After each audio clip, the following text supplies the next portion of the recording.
granted. I now recognize Congressman Kiley for 5 minutes to explain the amendment and the nature of a substitute. Thank you, Madam Chair. I would like to offer an amendment in the nature of a substitute for the Department of Labor Succession Act, or H.R. 4957, which would ensure that a constitutionally dubious forever nomination never again casts a cloud over the U.S. Department of Labor. Julie Su is President Biden's failed nominee for Secretary of Labor. I say failed because she has failed to get the votes in the Senate that our Constitution requires for a nominee to be confirmed.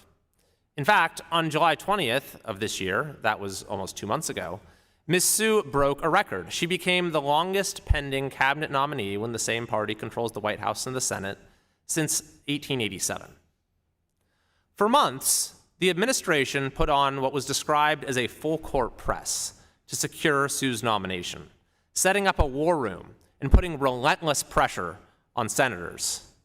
After that failed, the administration suddenly adopted a new position that the confirmation vote it had worked so hard to secure was actually optional, and irrespective of the vote count, Ms. Su can keep serving as an unconfirmed acting secretary indefinitely through the end of the Biden presidency. Vice President Harris even stated, quote, "I'll call her labor secretary. I'm not going to call her acting." Ms. Su herself recently stated, "I don't have an intention of going anywhere." This is not the way our system of government is supposed to work. If this legislation fails to garner a majority in the House, I'm not going to suddenly insist that the vote was actually unnecessary and that the bill can move on to the Senate anyway. That is a denial of the democratic process.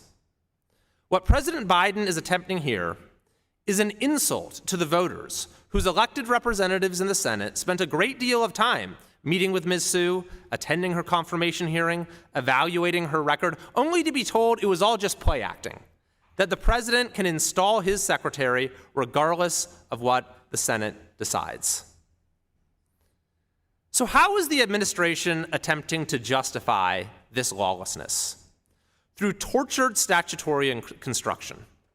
Even though the Federal Vacancies Reform Act, or Vacancies Act, applies specific limits to the service of an acting secretary, the administration insists that a separate law creates a special exception just for the Labor Department.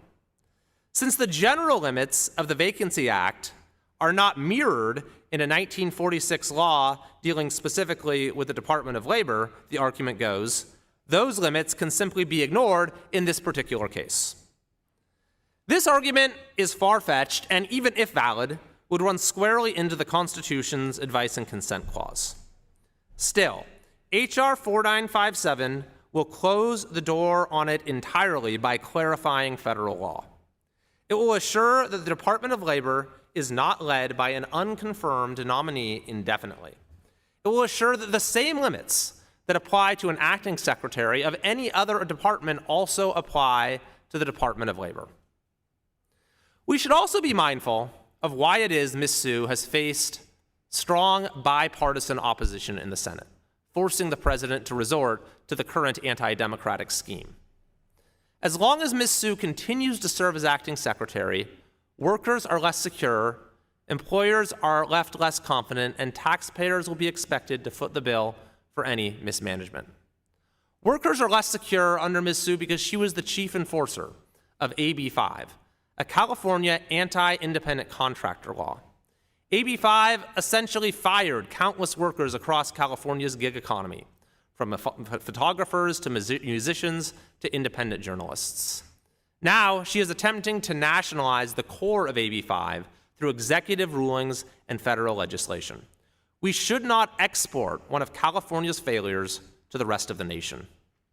Finally, Ms. Su has a history of mismanaging taxpayer funds. As California's labor secretary, she oversaw a staggering $31 billion in fraudulent unemployment payments because she failed to take simple, common-sense steps that other states did. Our country simply cannot afford this kind of mismanagement. Madam Chair, this is a simple, common-sense measure. It will assure uniformity in federal law. It will protect and advance the rule of law, and I hope to see it get bipartisan support from this committee. I would humbly ask for your vote for H.R. 4957.